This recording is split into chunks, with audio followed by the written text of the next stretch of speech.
Now we move on to India and Canada. India and Canada have agreed on a security and law enforcement work plan following National Security Advisor Ajit Doval's visit to Ottawa. The agreement aims to strengthen cooperation between the two countries on issues including terrorism, organized crime, and transnational threats. Officials say the talks also covered intelligence sharing and mechanisms to improve coordination between law enforcement agencies.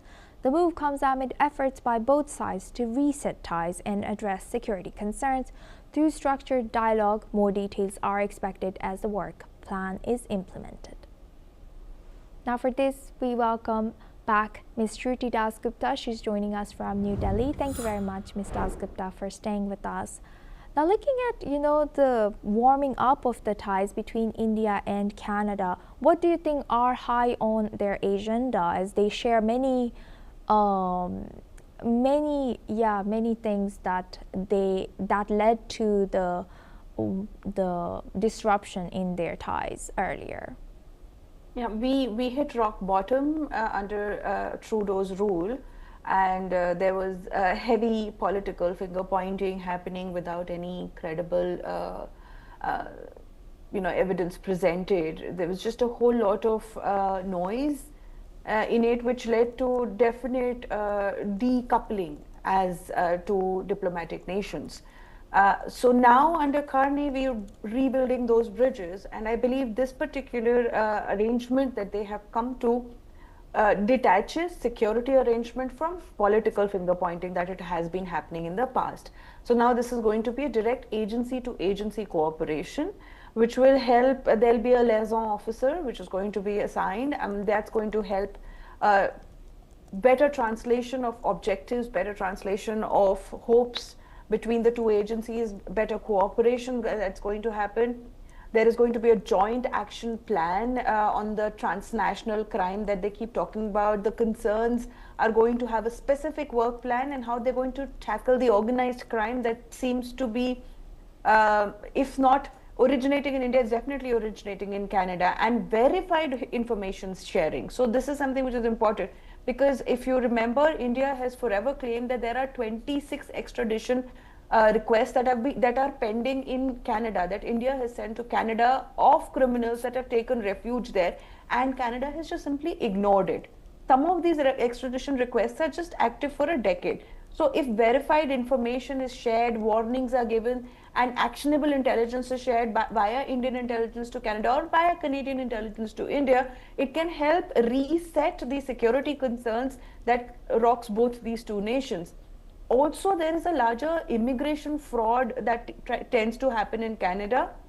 People claim, a false identity. We've known a few of those extradition requests are related to that. People who have committed crime in India have presented false identity, migrated, and there they have taken on Canadian citizenship and refuge, and then it becomes an international adventure rather than possible cooperation between two agencies. So that immigration fraud crackdown is very much important to the future of security of these two nations. So there is definitely a depoliticization of the relationship in terms of security arrangements, as well as, and this is important for me, depoliticization of extremist elements. That is, for me, that would mean the Khalistani elements, the jihadist elements that have taken refuge in Canada from India, that have gone there, or gone from other nations and become part of these groups that do not work in India's favor. That these are elements that I see would ensure that there is the trust deficit that had increased exponentially is kind of reduced, and the two nations are able to work together via building this bridge slowly, brick by brick, stone by stone. So how do you think, this rift that was created during Trudeau's timing, including all the issues you mentioned, like the Khalistani, the international, the students' issues, and also I remember there was just some gang violence that both of them blamed each other for. All of this, as you mentioned, there are some pending issues. 23, I think you mentioned 23 issues that are pending in Canada's side.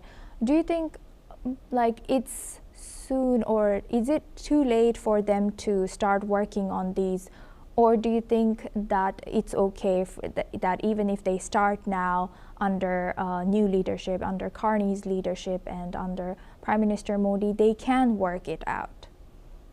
Well, I do hope that they can work it out. It's never too late to begin something like this, because those gangs don't vanish just because Trudeau's changed powers. Just because Trudeau is not in power, but the same party is in power, do you think they would have found no succor there? I'm sure there are elements that are working there. There are gang violence is one of the very major reasons. I believe the Niger killing, which was the pinnacle of all of this, on which the entire decoupling, the entire spiral down of diplomatic relations pivots on, is the Niger killing, and that was in itself was a gang violence. And the two people that were arrested by Canadian police are Sikhs, but they're Canadian residents. And India had sent information regarding those people, that these are gang members, these are criminals, and they are wanted, including Niger himself. So there is a huge there is a huge chasm that they have to walk out of. But let's start one by one. Let's hope that once they begin this cooperation, there is an exchange happening. The Canadian security agencies would realize that these gang members that have taken control of their society, some of them have taken control of bigger criminal gangs and networks and nexuses. They are harmful for the Canadian society themselves. So I'm sure they would end up in jail one way or the other if this cooperation goes forth, as we hope it does.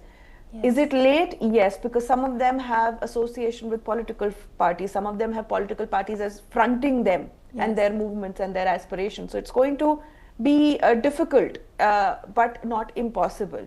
It's never too late to do the right thing. And I hope that India and Canada reaching the security arrangement is just the beginning. Yes. Of the downfall of such elements in Canada as well as India. Yes. Thank you for sharing such important message with us, Ms. Dasgupta. Thank you very much. Now we move on to Portugal.